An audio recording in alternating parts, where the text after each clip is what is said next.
Thanks for joining me on episode 1160 of the Inspired Stewardship Podcast. I'm Barry Moline. I challenge you to invest in yourself, invest in others, develop your influence, and impact the world by using your time, your talent, and your treasures to live out your calling. Having the ability to connect with others is key, and one way to be inspired to do that is to listen to this, the Inspired Stewardship Podcast with my friend, Scott Mader. And I do agree that there are a lot of gurus out there that promote that and say this is the one way to success. But I don't agree, as a financial coach, having worked with thousands and thousands of people, that throwing out the baby with the bathwater is what you're supposed to do. That you throw up your hands and you say, I just have to do my own thing and there's no way to actually succeed here. Welcome and thank you for joining us on the Inspired Stewardship Podcast. If you truly desire to become the person who God wants you to be, then you must learn to use your time, your talent, and your treasures for your true calling.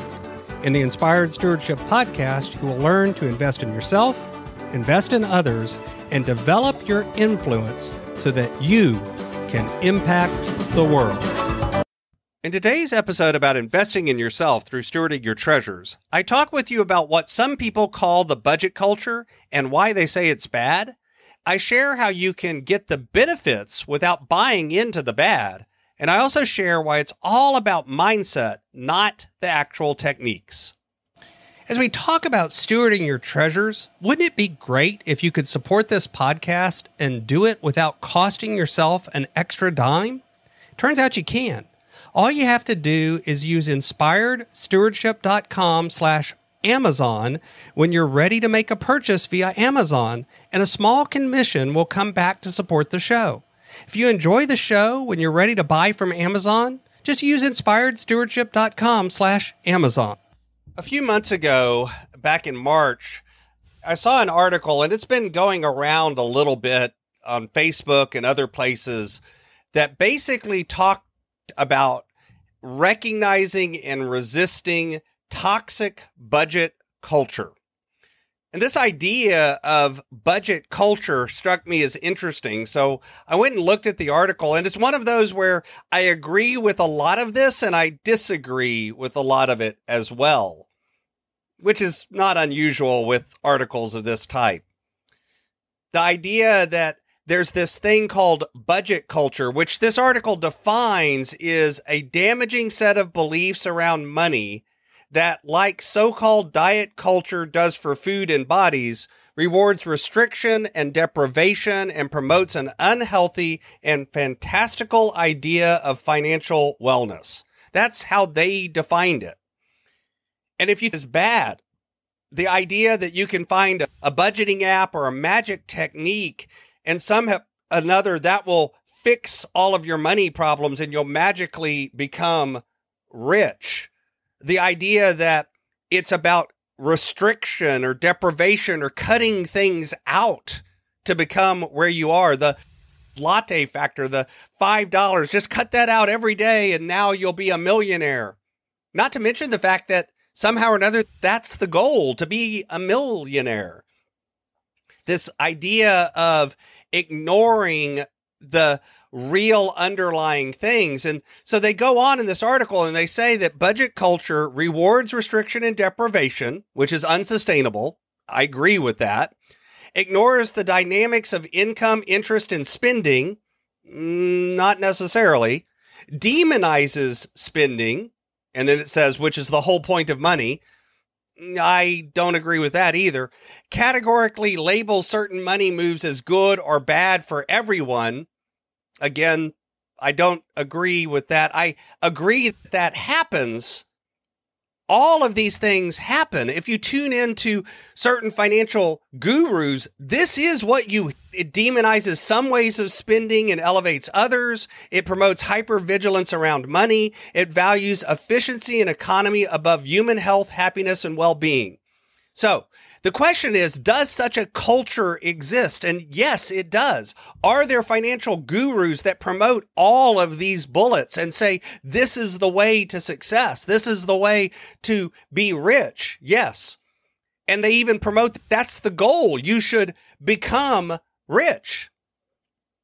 And they say budgeting is those money management methods that set spending limits, tracking money spending in both, and that doing those things automatically leads to those things above. And that's where I disagree, because you can set limits on your spending and you can do it out of a demonization of spending, a fear-based thing, or hypervigilance amount money, or because you want to restrict and deprive yourself of things, because this is a bad way or this is a good way.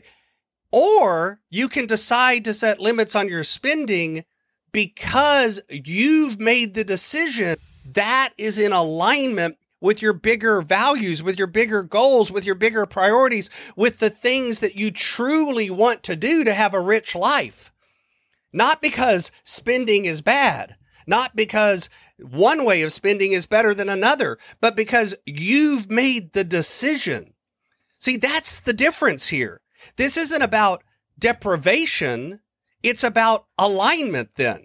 It's about making a decision that this is in your best interest yourself. That's the difference. When it comes from outside, when a guru says, this is always bad for everyone, this is the only way to do it. If you don't use this app, you'll never be successful. If you don't have $1 million in the bank, you're never going to be worth anything. You're going to eat Alpo when you retire. I've heard gurus say all of these things. And that's simply false. It's not the budget that's good or bad. It's the mindset that you have behind it. It's the fact that you can actually get benefit. Again, let's go to the diet that they use as a reference. There are diets that are all about restriction and deprivation, but there are also diets or systems of health that are more about changing your mindset, your beliefs, and your relationship with food. Those work. They're still, quote, diets. It's not the diet that's good or bad. It's the approach that the diet takes.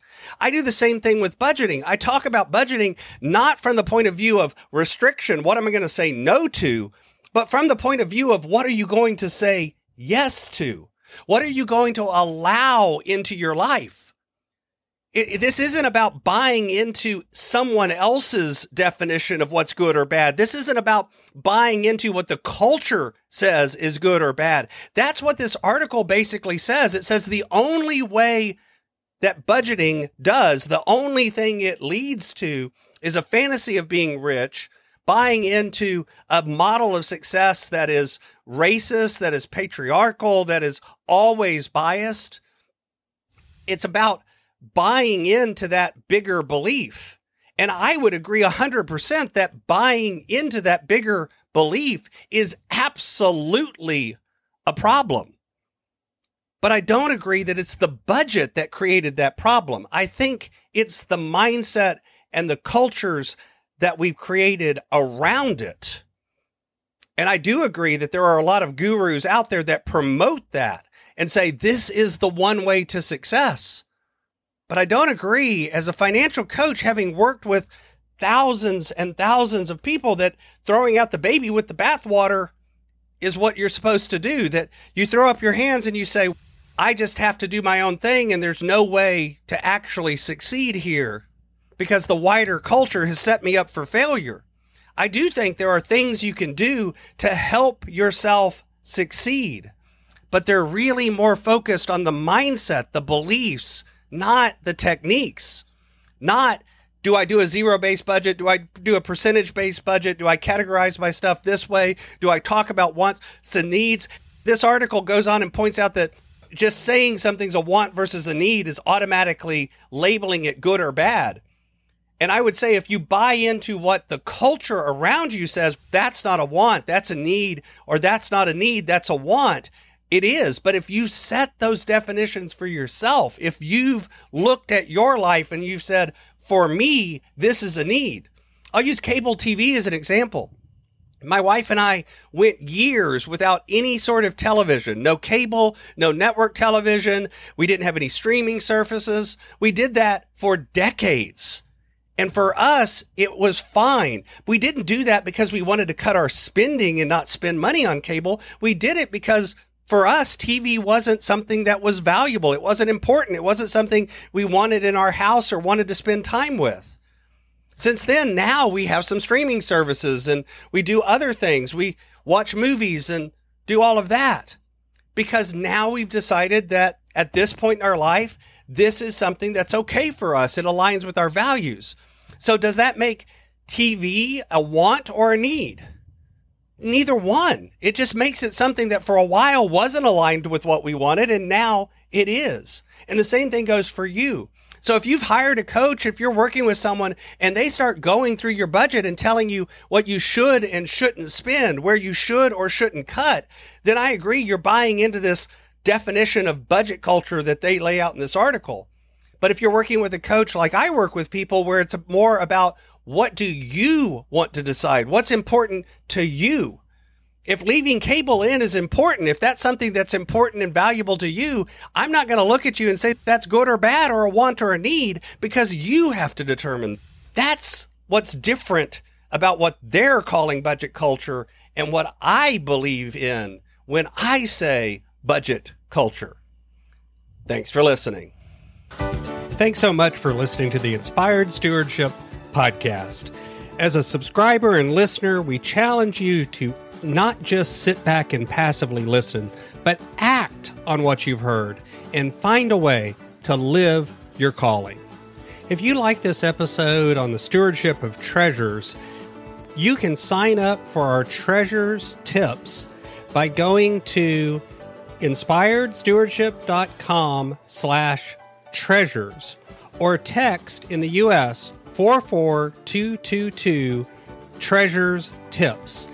And we'll send you 5 weeks of our best tips on stewarding your treasures. Until next time, invest your time, your talent, and your treasures. Develop your influence and impact the world.